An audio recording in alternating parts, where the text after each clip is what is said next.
Okay Prabhu जी। ओम नमो भगवते वासुदेवाय। ओम नमो भगवते वासुदेवाय। ओम नमो भगवते वासुदेवाय। ओम अज्ञानतिमिरान्धस्य ज्ञानाञ्जनशलाकया चक्षुरुन्मिलितं येन तस्मै श्रीगुरुवे नमः। श्रीचैतन्यमनोभीष्टं स्थापितं येन भूतले स्वयं रूप कदा मह्यं ददाति स्वपदान्तिकं। वन्देऽहं श्रीगुरुं श्रीयुतपथकमलं श्रीगुरो वैष्णवांश्च श्रीरूपं साग्रजातं सगणरघुनाथान्वितं तं सजीवं साद्वैतं सावधूतं परिजनसहितं कृष्णचैतन्यदेवं श्रीराधाकृष्णपादान् सगणललिता श्रीविशाखान्वितंश्च। ये कृष्णा करुणा सिन्धो दीनबन्धो जगत्पति गोपेश गोपिका कान्त राधाकान्त नमोस्तुते। तप्त काञ्चन गौराङ्गी राधे वृन्दावनेश्वरी वृषभानुसुते देवी प्रणमामि हरिप्रिये। वाञ्छाकल्पतरुभ्यश्च कृपा सिन्धुभ्यः च पतितानां पावनेभ्यो वैष्णवेभ्यो नमो नमः। नमः ओं विष्णुपादाय कृष्णपृष्ठाय भूतले श्रीमते भक्तिवेदान्त स्वामिनिधि नामिने नमस्ते सारस्वती देवे गौरवाणी प्रचारिणे निर्विशेष शून्यवादी पाश्चात्य देश तारिणे। जय श्री कृष्ण चैतन्य प्रभु नित्यानंद श्री अद्वैत गदाधर शिवासादि गौर भक्त वृंद। हरे कृष्णा कृष्ण कृष्ण हरे हरे हरे राम राम राम हरे हरे। नारायणं नमस्कृत्यं नरं चैव नरोत्तमं देवीं सरस्वतीं व्यासं ततो जयमुदीरयेत्। नष्टप्रायेषु भद्रेषु नित्यं भागवत सेवया भगवती उत्तमश्लोके भक्तिर्भवति नैष्टिकी। मूकं करोति वाचालं पङ्गुं लङ्घयाति गिरिं यत्कृपातमं वन्दे श्रीगुरुं दिनतारिणं परमानन्दमाधवं श्रीचैतन्यमीश्वरम्।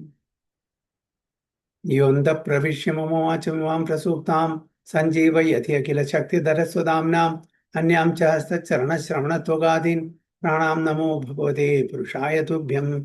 जयतं सुरतो पङ्गोर्मम मन्दमतिर्गति मत्सर्वस्य पादाम्बुजो राधामदनमोहनो तमादिदेवं करुणानिधानं तमालवर्णं सुहृदावतारम् अपार संसार समुद्र सेतुं भजामहे भागवत स्वरूपम्।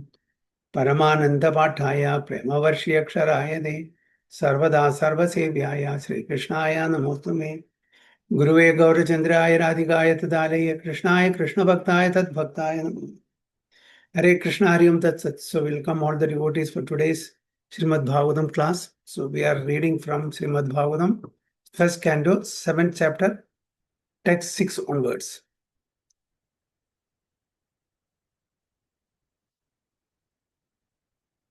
अनर्थपसमं साक्षात् भक्तियोगम् अधोक्षजे लोकस्य जानतो विद्वांस चक्रे सत्वद संहितम्। अनर्थोपशमं साक्षात् भक्तियोगम् अधोक्षजे लोकस्य जानतो विद्वांस चक्रे सात्वत संहितम्। हरे कृष्ण। प्लीज मृदुला माता जी।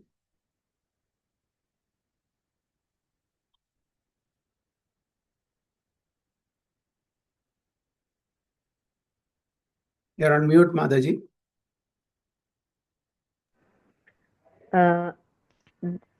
Sorry. अनर्थोपशमं साक्षात् भक्तियोगमदोक्षजे लोकस्य जानतो विद्वान् चक्रे सत्त्वान्तं संहिताम्। हरे कृष्ण। उमा। हरे कृष्ण। अनर्थोपशमं साक्षात् भक्तियोगम् अधोक्षजे लोकस्य जानतो विद्वांश्चक्रे सात्वतसंहिताम्। Very good. Vivek Prabhu, you want to try? Okay Prabhu ji. अनर्थोपशमन साक्षात् भक्तियोग अधक्षते लोको लोको साजनतो विद्वान् चक्रे सत्तत संहितम्। Mohsini माता जी। हरे कृष्ण प्रभु जी। Very good. अनर्थोपशमं साक्षात् भक्तियोगम् अधोक्षजे लोकस्य जानतो विद्यां चक्रे सात्वत संहिताम्। मयूरी माता जी। हरे कृष्णा प्रभु जी। Very good. अनट्ठोपशमं साक्षात् भक्तियोगम् अधोक्षजे लोकस्य जानतो विद्वांश्चक्रे सात्वतसंहिताम्. Very good. Okay, the material miseries of the living entity, which are superfluous to him, can be directly mitigated by the linking process of devotional service. But the mass of people do not know this. And therefore, the learned Vyasadeva compiled this Vedic literature, which is in relationship to the Supreme Truth. So here, Supreme Lord is addressed as Adhokshaja, Bhakti Yoga. It can be understood only by Bhakti Yoga, not by our material senses. So what is the literal meaning of Adhokshaja? Anyone?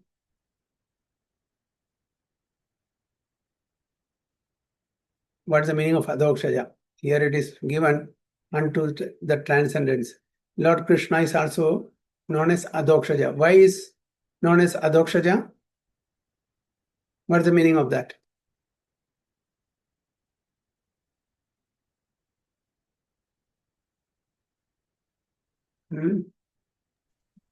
It's like Prabhuji, Divya Gyan. Yeah, he is not on a material plane, he is on a transcendental plane. But what is the meaning of Adhokshaja? Adha means down. Okay. Down. Yeah, going down. Adhama, Madhyama, Uttama. Okay. So Adhama means downward, lowest. So actually, Adhokshaja means one who cannot be understood by our material senses. Can we understand the Supreme Lord, his appearance, his activities by our material senses? Can we? We cannot. What is the reason? Why we cannot understand him? With our blunt material senses, we have 5 senses, right? With this, like eyes, nose, ears, tongue, skin. Can we understand him or his leelas with these material senses? No. A, Ksha, Adhokshaja. A and Ksha, the first and last syllable of the Sanskrit alphabets. So you make any words with different permutation combination starting from A to Z, or in other words, A to Ksha, Sanskrit alphabets. You will not be able to define In him. Hindi also, Prabhuji. Yes. Hindi. Hindi also. Aksha. Yeah, Hindi also. So that will go down. You will not be able to glorify him as he deserves. Aksha. So you make any combination of words with this, letters starting from Aksha, or in English, if you say A to Z, you won't be able to adequately glorify him. It will be pushed down, Adha, Adhama. So that means he is beyond our comprehension, beyond our material senses. We cannot understand him with our material senses. That's why he is called Adhokshaja.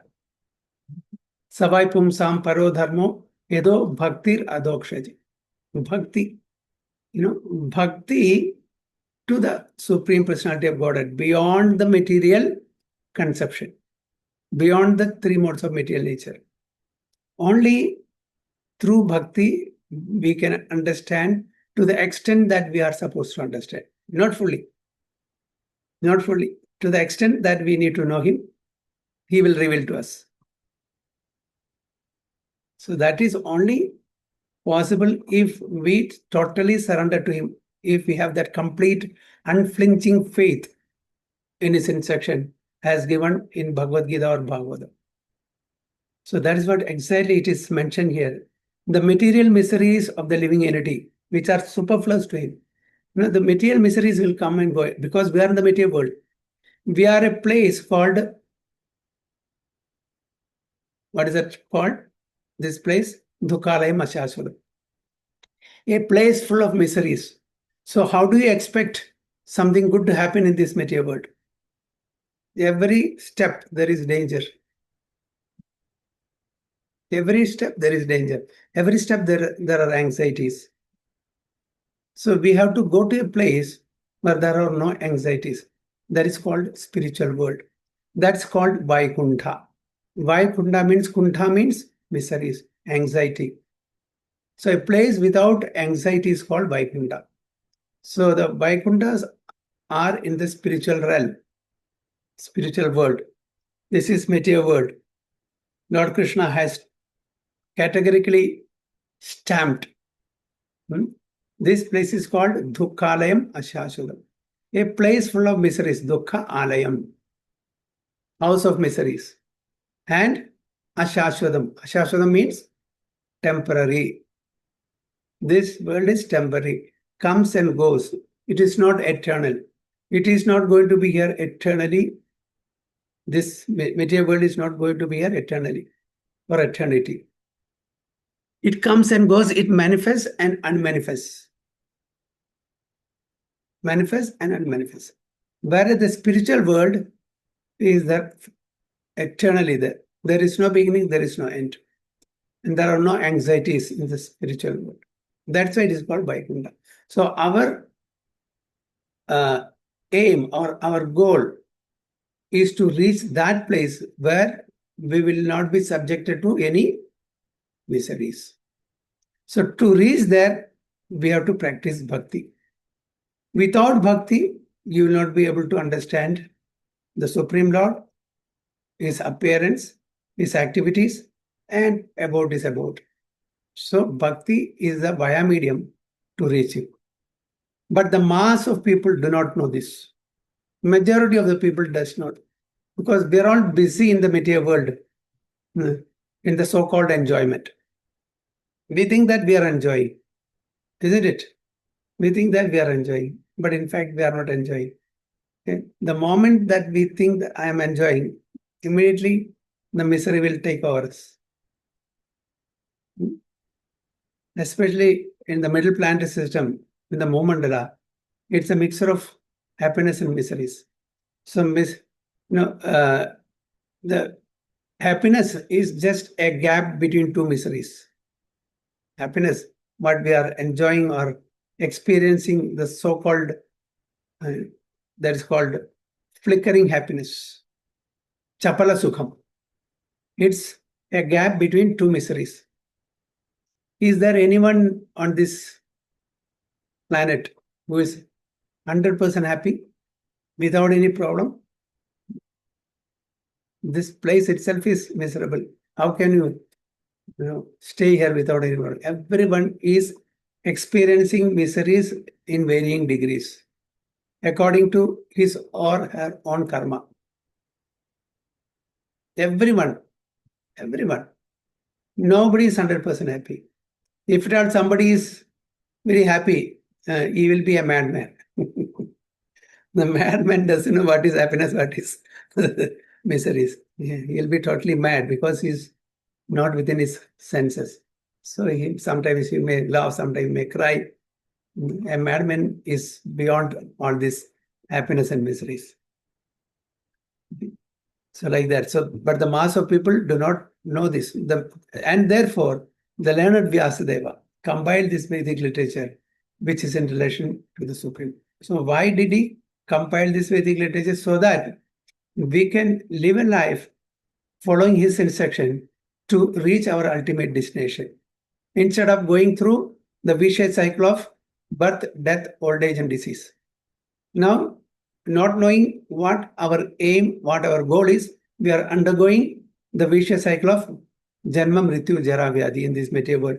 Sometimes in the higher planet system, sometimes middle planet system, sometimes lower planet system, sometimes as human beings, sometimes aquatics, trees and plants, animals, worms, birds, in varying in different species, 84 lakhs, 84 lakh. Okay, 8,400,000 species of lives are there.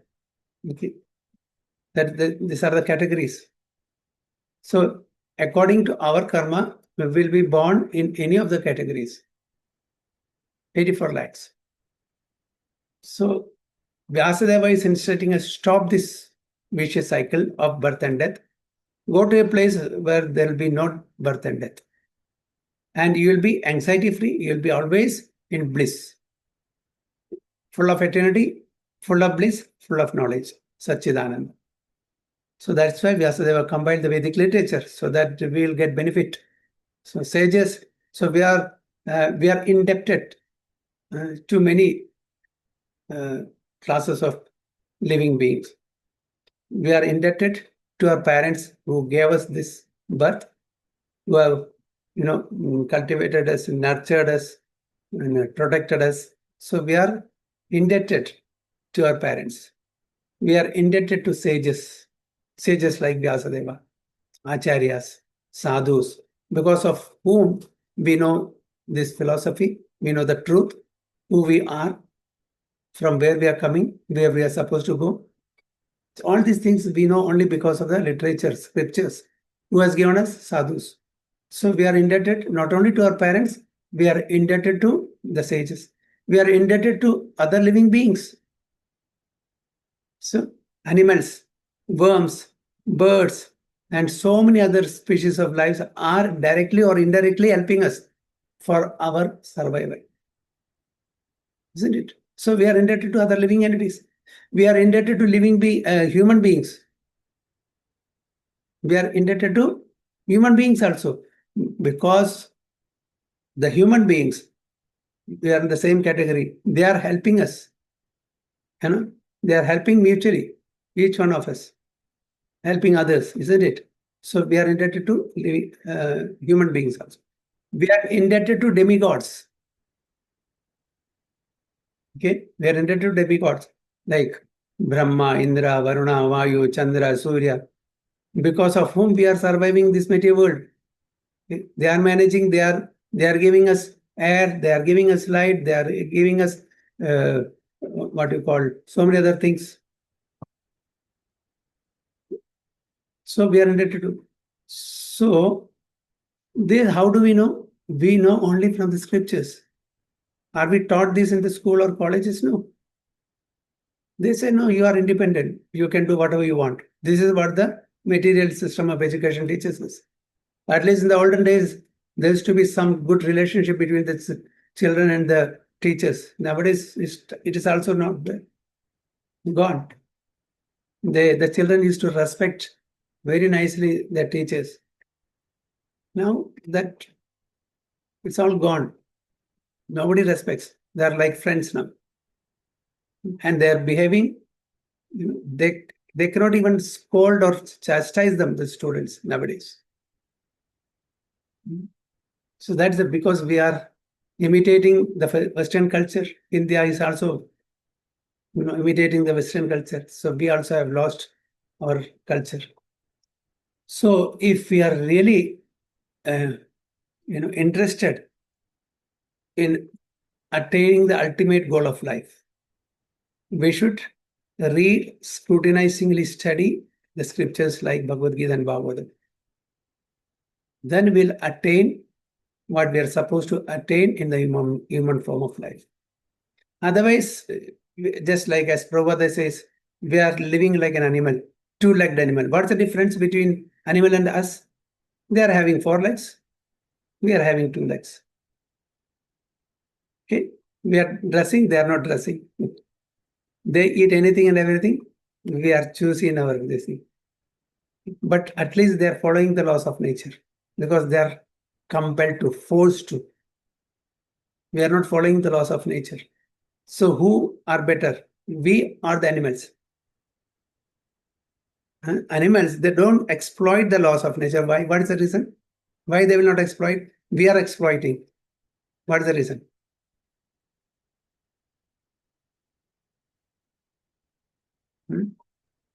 We have intelligence. What is that? We have intelligence to think and do things, but the animals follow the instinct. Not exactly intelligence. You have given a wrong word. Discriminatory power. Discriminatory power? No, not that also. Read, Freedom. Gauri, read. Freedom. Okay. We have little freedom. They don't have freedom. They act according to the natural instinct, as you rightly said. They don't have freedom to choose this or that. They go just according to the nature's law. They cannot decide, okay, tomorrow we'll come and have a Bhagavad Gita class. Please come. We'll meet tomorrow and so and so time. Will they say that? They don't have freedom. We can decide. We have free will. No? You all came to the class. That is your free will. You could have gone to some cinema or some hotel and spend the time instead of attending the class. That's your free will.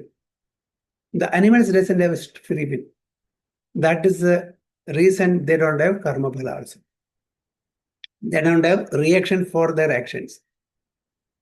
We have reactions for actions. Whatever action we do, whatever activity we do, there is an equal and opposite reaction. If not today, tomorrow we'll have to undergo that, good or bad. If not in this life, next life.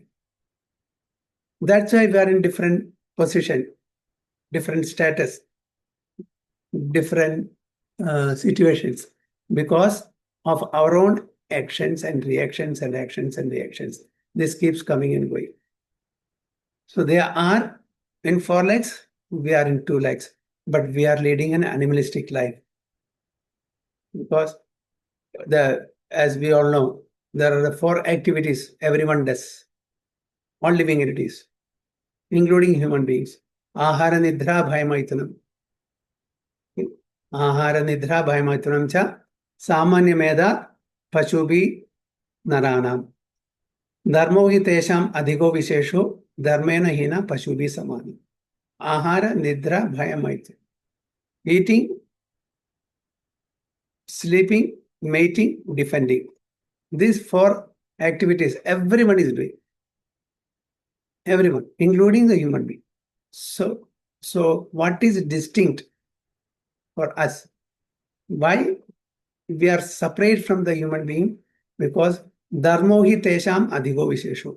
So dharma, religiosity, that is speciality for us, which they will not follow. They will not be able to follow because they are not having a higher consciousness. They don't have, as you rightly said, they don't have the higher reasoning power, discriminative power, higher intelligence, and free will, because of which they have to just follow the natural laws. We have all this. We are following religiosity. We are supposed to. Whether we are following or not, that's a different matter. We are supposed, because we have the human body, we are supposed to follow religiosity, okay, dharma.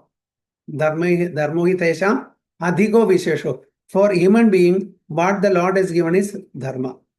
So which includes higher consciousness, higher intelligence, higher reasoning power, higher discriminative power, religiosity, everything. So we are supposed to live like a human, not like animals. Because we are human. So we have to follow religion, dharma. So that's the difference. So if we are not following religion and if we are just living like animals, then what's the difference between us and animals? Only that they have 4 legs, we have 2 legs. That's the only difference.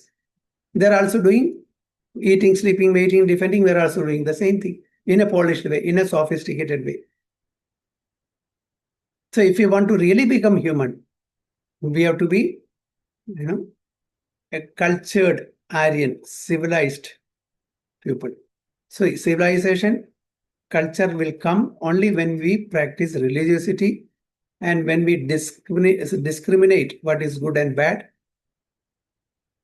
And again, because we have got freedom, it is our choice to do right and wrong, because of which we are accountable, we are responsible for each and every act of ours. Animals are not any other species of life except humans. Okay, so Srila Vyasadeva saw the all-perfect personality of Godhead. This statement suggests that the complete unit of the personality of Godhead includes his parts and parcel also. We are also his complete. We are also one of the unit. We are also one of the units, or units of the Supreme Whole.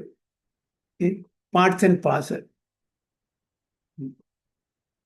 Can anyone explain what is the meaning of parts and parcels.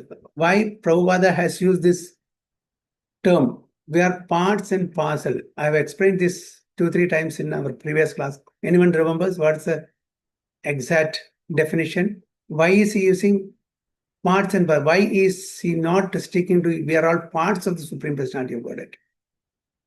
Why is he using parts and parcels? Mamai Vamsho Jiva Loke Jiva Bodha Sanatana. We are parts and parcel. We are parts and parcel of that Supreme Personality of Godhead.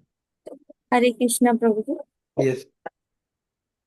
Prabhuji, actually, Bhagwan is like Satchidananda, Hmm. and in the same form, our soul is also Satchit and Anandmay.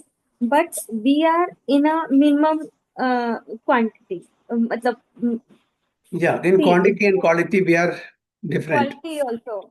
Quality. We are in minimum quality and quantity. So that's why we are like a part and parcel of.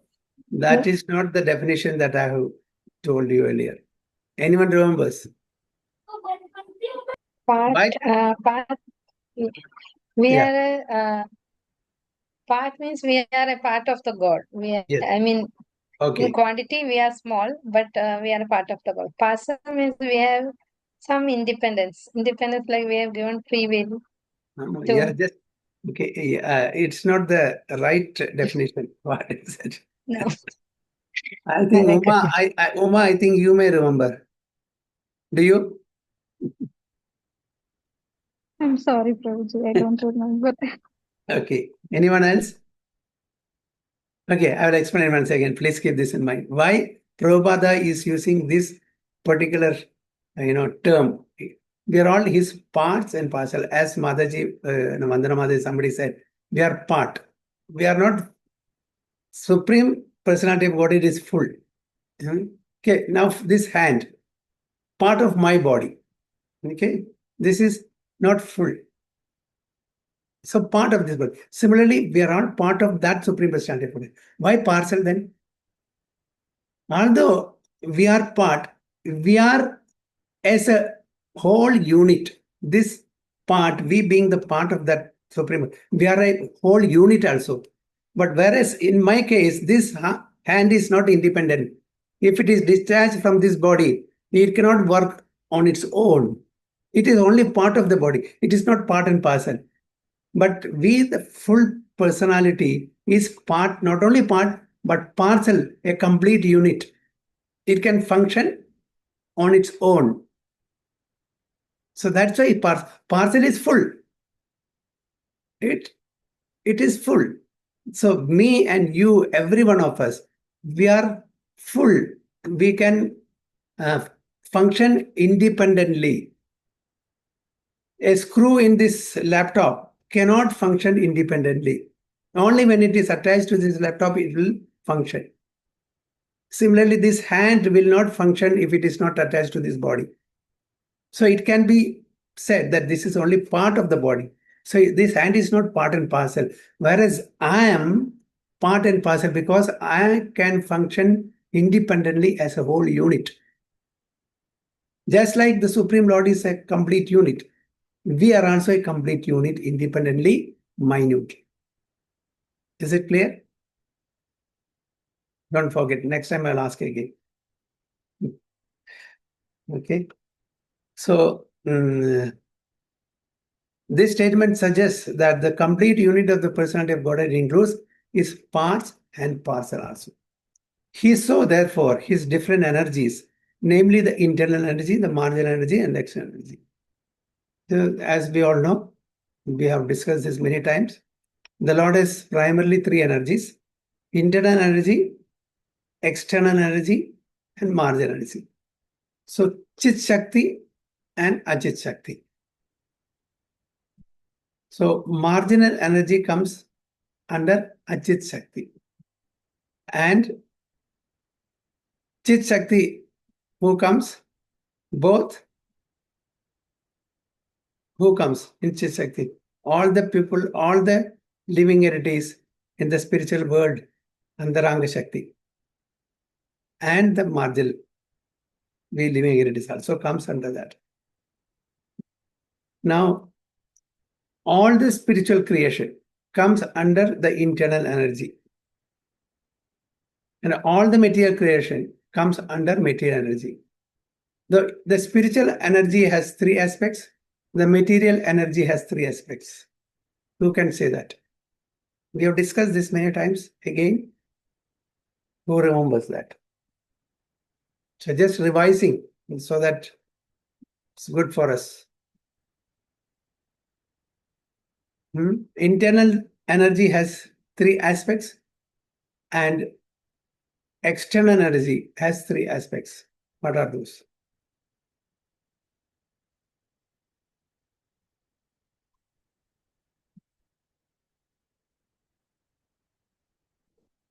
Hare Krishna, Parak Prabhu.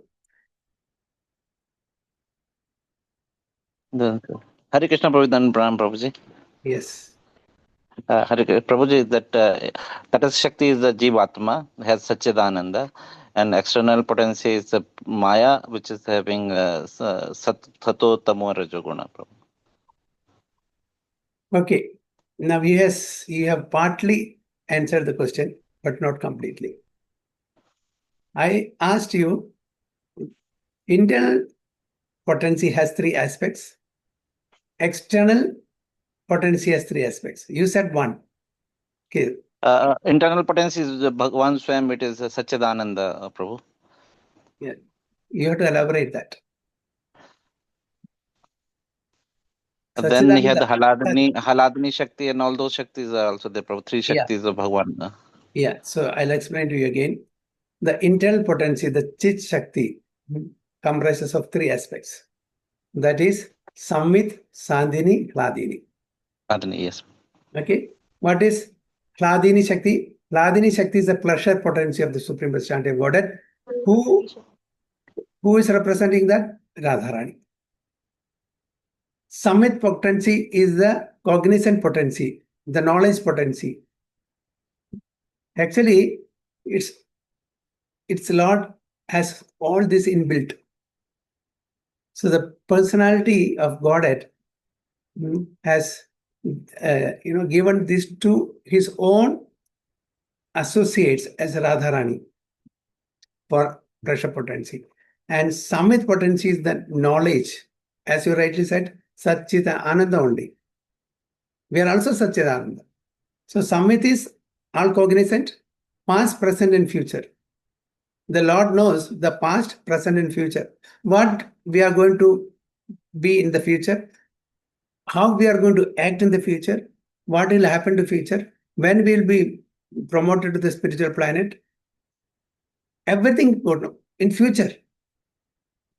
Vyasadeva predicted about the future, Bhavishya Purana. He has predicted what is going to be in the Kali Yuga, how it should look like Kali Yuga, who all are going to come. Chaitanya Mahaprabhu is going to come. He predicted. He has predicted Acharyas like Shankaracharya, Ramanujacharya. He has predicted 5,000 years back. He wrote this.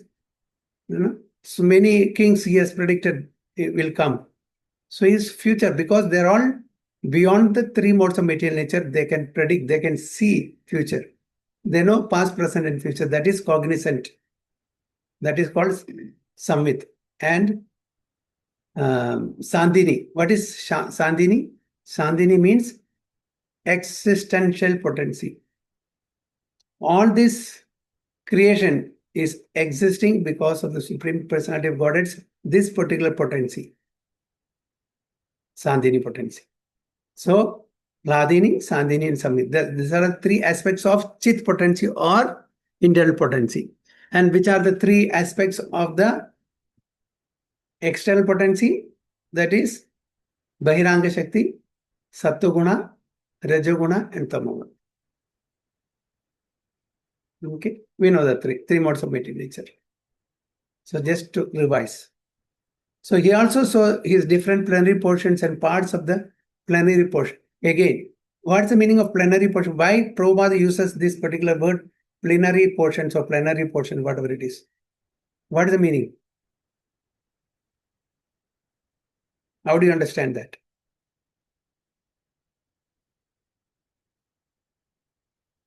He also saw his different plenary portions.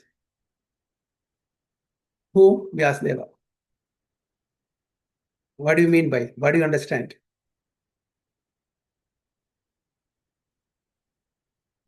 Any guess? You know portions. What is portion? Suppose we have a cake. We have made it 10 pieces. One portion. Then out of 10, we take 1. Only 9 left. We take 2. Only 8 left. These are the portions of that particular cake. Okay. But here, it's just not just portion. Plenary portions. What do you mean by that?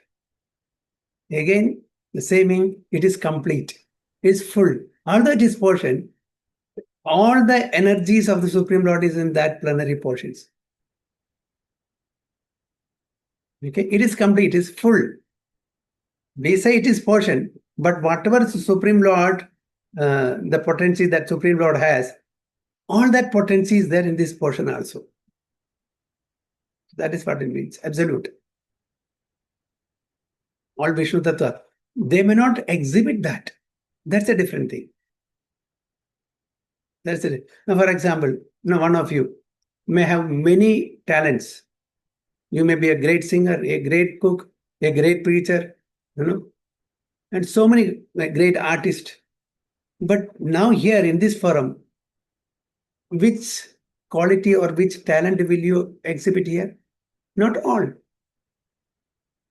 It doesn't mean that you don't have other talents, isn't it? Similarly, the plenary portions, although it's full, complete, absolute, that portions are avatara of the Supreme Lord, Vishnu Tattva, may not exhibit all the qualities. That's what we have to understand. So, he also saw his different plenary portions and parts of the plenary portion. And Amsha means portions. And Kala. Kala means portions of the Amsha. Again, Kala. Amsha Kala. Ete cha Amsha Kala Pumsa. In Bhagavad. Ede cha Amsha Kala. Amsha means portion. Portion of the portion. It is Kala. Okay. As I told you, we made 10 pieces of one cake. So one piece I'm giving you. You are again making it half. That one portion. So it is portion of the portion. So that's what it means here. So plenary portions, namely different incarnations also. So we are talking about the different incarnations of Supreme Lord. When he descends to this material world, taking different forms for playing different leelas for many reasons. He may come to educate us. He may come to re-establish the religion. There are 3 reasons for his coming to this material world. What are those? Paritranaya sadhunam, vinashaya cha dushkridam, dharma samsthapanarthaya, sambhavami yuge yuge, paritranaya sadhunam. To deliver the pious devotees, to protect the devotees, vinashaya cha dushkridam, to annihilate the miscreants, dharma samsthapanarthaya, to establish dharma. So he comes at different intervals, in different forms, with the different associates in this material world to do these 3 functions. These different incarnations also, and he specifically observe the unwanted miseries of the condition. So we are all undergoing the miseries unnecessarily. Actually, we are not supposed to undergo any miseries. By our constitutional position, we are Satchidananda, as Parag Prabhu rightly said, we are Satchidananda. By constitution, we means the soul is Satchidananda, Sat Chit and Ananda, eternal, full of knowledge, full of bliss. So we are not supposed to undergo any miseries. So that's why Prabhupada says here, he especially observed the unwanted miseries of the conditioned souls. Which unnecessarily we are undergoing these miseries because of our own activity, our own wrong choice. Nobody is to blame. See, the moment we suffer something, we undergo some miseries, immediately point out, he is the reason, She is the reason. Because of him, because of me, because of her, because of situation. No, nobody is responsible for my misery. I am the only person who is responsible for my misery. Others are becoming instrument to enforce that misery upon me according to my karma. So I should not point. Just I was I studied yesterday in the Bhagavatam class only. It was 17th chapter. The discussion between Parikshit Maharaj and the bull. Bull, actually Dharmaraj in the form of a bull. There's a conversation going on. So Parikshit Maharaj is asking, who is the perpetrator? Who is the culprit? Who broke all the three legs? You are standing on one leg. And the bull in the form of, the Dharmaraj in the form of bull is not pointing out any person. So he's telling, some philosophers says that we are the responsible for our own action. Some philosophers say that karma is responsible. And some says the Prakriti is responsible. And some says the Supreme Lord is responsible. He is not, actually he knows who has broken his legs. He is not pointing out. Why? What is the reason? See, the culprit who has made these miseries to this bull, Dharmaraj, okay, he is responsible definitely for the sinful activity that he has done. And so much so that the person who pointed out the culprit is also responsible for that. It's really amazing, isn't it? Suppose somebody is beating me for no reason. I'm just walking on the road. Somebody comes and beats me, slashes me. And the police comes and asks, who did this? Immediately I point out that person. And I also become one culprit because I point out to that person. It is really amazing. How can that be? You know why? Because I am getting this beating for some reason. Without any reason, I will not get this beating. So it is God sent. This beating is God sent. Because I have some unsettled misery to come. That is being settled now. I should accept it. And if I point out that person is the reason, how much he is accountable for that much I am also accountable. That's what Dharmaraj says. It's very difficult to digest.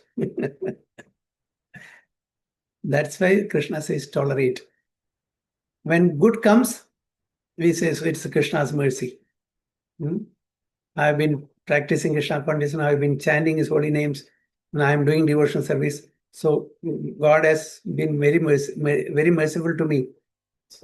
But something reversal comes. What will say? Something reversal comes. That time we'll blame that same Supreme Lord. See, so much I have been doing, practicing devotional service, chanting, doing charity, this and that, but still he's punishing me. So what sort of God is he? We'll question. God is not punishing us. God is just settling our account of sinful actions. The reactions are pending there. It is not immediate. When we do some sinful activity, it is not necessary that we will get the reaction immediately. Suppose a person steals some money. If he is caught, immediately he will be punished? No. Even if he's not caught, he's not being punished immediately. It may take some few months. If he's not caught, he will be escaped from that. If he's caught, then there'll be police case, there'll be court, this and that, then there'll be verdict, and then he will be punished. So he has done the activity today. He is getting the punishment after maybe 10 years. Especially in our courts, it will prolong for years together for a verdict. Sometimes the person also passes. by that time. So if that person passes away before the verdict comes, the account is not settled. Next life, the pending is there. The person doesn't know that Krishna has kept an accountant. Who is that? He has kept an accountant, very shrewd accountant like Parag Prabhu. Chitragupta. He will not forget. He will not forget. See, so and so day, you have done this and you got escaped. Now it's the time, it is right. You have to undergo. Then I say, I have not done anything. Yes, you have not done anything. Right, in this life. But so many things you have done in your past life. You have to face that. So that's why people say he's such a good man. You know, how come he is undergoing these miseries? He is suffering from terminal illness or like that. Why bad thing happens to good people? The answer is only in our Sanatana Dharma. No any other Semitic religions can give an exact reply. They will say, if, why evil comes? Why evil? God cannot, why is he sending this evil to people to, make them suffer? Either the God is not all powerful, or if he is all powerful, he is not all merciful. That is there, this thing. They are still scratching their head. They cannot find out they cannot reconcile. They cannot come to a conclusion. If the Lord is all powerful, he is not all merciful. That's why people are suffering with evil. If he is all merciful, he is not all powerful, because that's why he is not powerful. That's why he cannot remove the evil or the bad things. But for us, Sanatana Dharma has a valid reason for everything. So we can reconcile why we are suffering, why we are all in different situation, different position, different statuses of life. Not all are equal. Some are suffering more, some are enjoying more, some are starving because of malnutrition, snow, roti kapda makan. Some people doesn't have. Why? Is God partial or impartial? You may ask, God is partial? Why is he partial? He cannot be partial. We are all his children. He is neutral, he is equal to everyone. But then we are the responsible people for our suffering in varying degrees. We make our own destiny. God is only supervising that. We make our own destiny. Today's activity becomes tomorrow's destiny. This life activity will become next life's destiny. So we have choice. Okay, just like what is that? Yeah, B and D. There is birth and death. In between there is C. Okay. Between birth and death there is C in between. What does it mean? Choice. We have choice. So between birth and death, we have to exercise our choice. What we should do, what we should not do. We should follow dharma, not whimsically. We should not live whimsically. If we live whimsically, then definitely we have to undergo the miseries. So if we choose rightly, religiously, then we will not undergo any miseries. Okay, so all our miseries are because of us only. So if I'm suffering now and I think that I have not done anything wrong, it is not because of my wrongdoing in this life.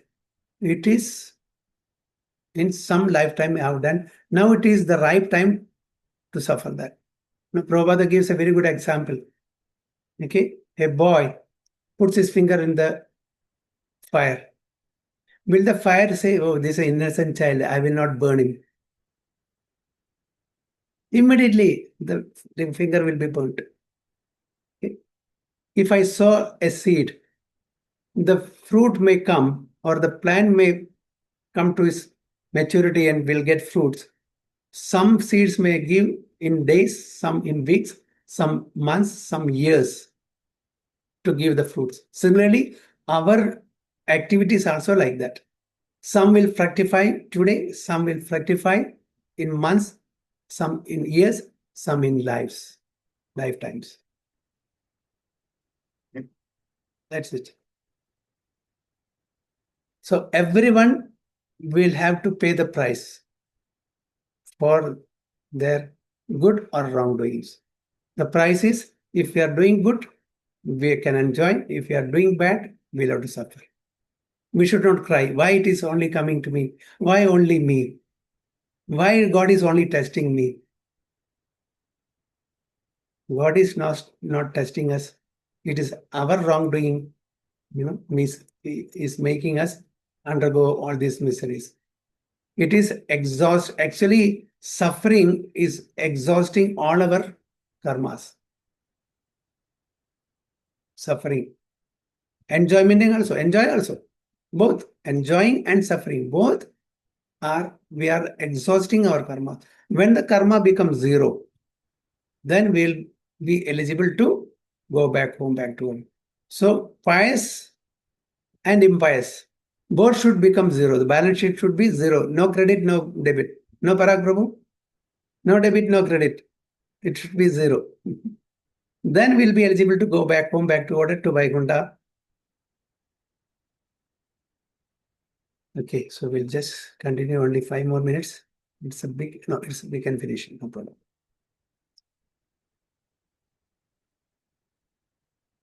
And at last, he saw the remedial measure for the conditioned souls, namely the process of devoted service. So that's the only way we can get rid of this mental existence, devotional service, bhakti yoga.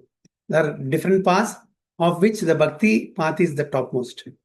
It is a great transcendental science and begins with the process of hearing and chanting the name, fame, glory, etc. of the Supreme Personality of Godhead. That which is given by Prahlad Maharaj, Shravanam, Kirtanam, Vishnu Smaranam, Padasevanam, Marchanam, Mandaram, Dasyam, Sakyam, Atma Nivedam. Okay, so we can do all of this or any one of this to attain perfection. Revival of the dormant affection or love of God. God does not depend on the mechanical system of hearing and chanting, but it solely and wholly depends on the causeless mercy of the Lord. So we may carry out the process, but it all depends on the causeless mercy of the Supreme Lord. When the Lord is fully satisfied with the sincere efforts of the devotee, he may endow him with his loving transcendental service. But even with the prescribed forms of hearing and chanting, there is at once mitigation of the superfluous and unwanted miseries of mental existence.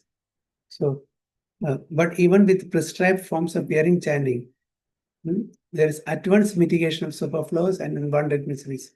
So if you sincerely chant the holy name of Lord, the cleansing process will start, and slowly and gradually, our miseries, unwanted miseries, will start diminishing, will get destroyed.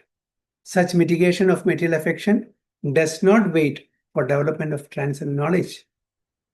Rather, knowledge is dependent on devotional service for the ultimate realization of supreme truth. So, knowledge will come automatically if we start doing devotional service. We don't have to specifically endeavor for that. I will first gain knowledge, then I will do bhakti. Bhakti is all-encompassing. This is a culmination of all other paths also. Bhakti, a bhakta means even if he has not gone to school or college or universities, he will have the required spiritual knowledge. A bhakta will have automatically the required knowledge because Lord bestowed the mercy. Dhruva didn't have any knowledge to glorify Supreme Lord. He was a 5-year-old boy. How did he glorify Supreme Lord? Without learning any scriptures. How it was possible? Just a 5-year-old boy was glorifying the Supreme Lord like anything.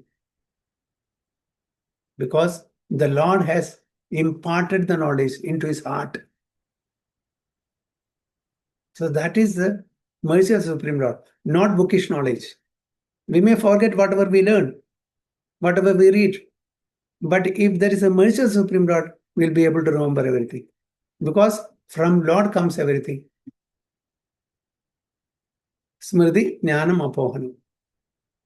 The remembrance, knowledge, forgetfulness comes from the Supreme Lord. It's not, we cannot demand, I will remember this for eternity. Tomorrow I'll forget it. Sometimes we'll forget our own name. That situation also comes. Dementia or whatever it is. Isn't it? We'll forget everything who we are. Who is giving this?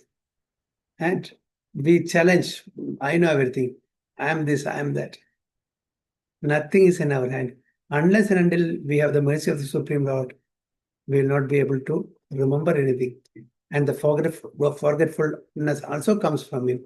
And that's also very much required.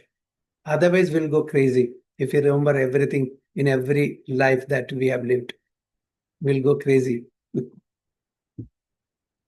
So, Hare Krishna, Vancha Kalpatarubhesha Kripa Sindhubhya Vacha Patidanam Pavanebhyo Vaishnavebhyo Namo. Ananta Kodi Vaishnavati ki jai, Srila Prabhupada ki jai, Guru Maharaj ki jai. Jai Go Premanandi. Hare Krishna. So any comments or